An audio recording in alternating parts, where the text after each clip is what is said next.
మాఘ శుద్ధ సప్తమిని రథసప్తమిగా పరిగణిస్తారు. ఈ రోజున సూర్యునికి విశేషమైన పూజలు జరుగుతాయి. సూర్యభగవానుడు జన్మించిన రోజు, అలాగే సూర్యభగవానుడు రథాన్ని అధిరోహించిన రోజు ఈరోజు. అందుకే మాఘశుద్ధ సప్తమిని రథసప్తమిగా భావించి సూర్యుడికి విశేషమైన పూజలను చేస్తారు. భూమిపై జీవరాశులు సుభిక్షంగా ఉండగలుగుతున్నాయంటే దానికి కారణం సూర్యుడే.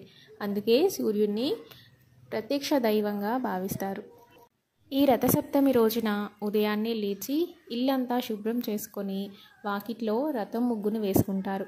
ఆ తర్వాత నిత్య పూజని ముందుగా పూర్తి చేసుకొని తరువాత సూర్యభగవానుని ప్రత్యేకంగా పూజిస్తారు. అన్ని పూజల్లాగానే ఈ సూర్యభగవానుడి పూజ కూడా షోడశోపచారాలతో పూర్తి చేసుకోవాలి.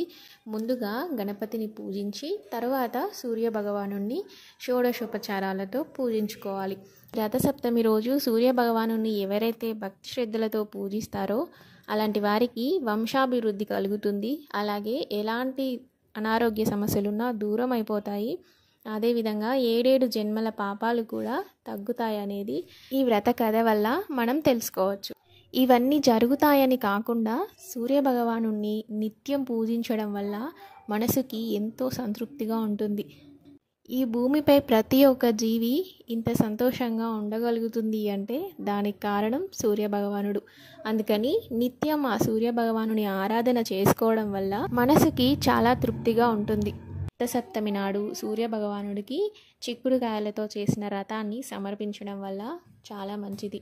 చిక్కుడుకాయలతో రథాన్ని చేసి గంధం కుంకుమలతో అలంకరించి పువ్వులతో అలంకరించి ఆ రథాన్ని స్వామివారికి సమర్పించాలి. లేదంటే రథంలో స్వామివారిని ఉంచి పూజించుకుంటే ఇంకా మంచిది. ఆ తర్వాత ఎర్రటి పువ్వులను వేస్తూ సూర్యనారాయణుని అష్టోత్తర శతనామావళి చదువుకోవాలి. అంతేకాకుండా ఈ రథసప్తమి రోజున ఆదిత్య హృదయాన్ని కూడా ఖచ్చితంగా పారాయణం చేయాలి. ఈ విధంగా పూజ పూర్తయిన తర్వాత ఒక పువ్వు అక్షింతలు తీసుకొని స్వామివారికి మంత్రపుష్పాన్ని సమర్పించాలి. పూజలో తెలిసి తెలియక ఏదైనా పొరపాటు చేసుంటే క్షమించు స్వామి అని చెప్పి మంత్రపుష్పాన్ని స్వామికి సమర్పించాలి. చూసారు కదా, ఇదండి రథసప్తమి విశిష్టత. అలాగే రథసప్తమి నాడు సూర్యభగవానుని ఈ విధంగా ఆరాధించాలి అనేది. ఏదైనా మిస్ చేసుంటే కింద కామెంట్ బాక్స్లో పెట్టండి. అలాగే నచ్చితే కనుక లైక్ చేయడం మర్చిపోవద్దు. Thanks for watching.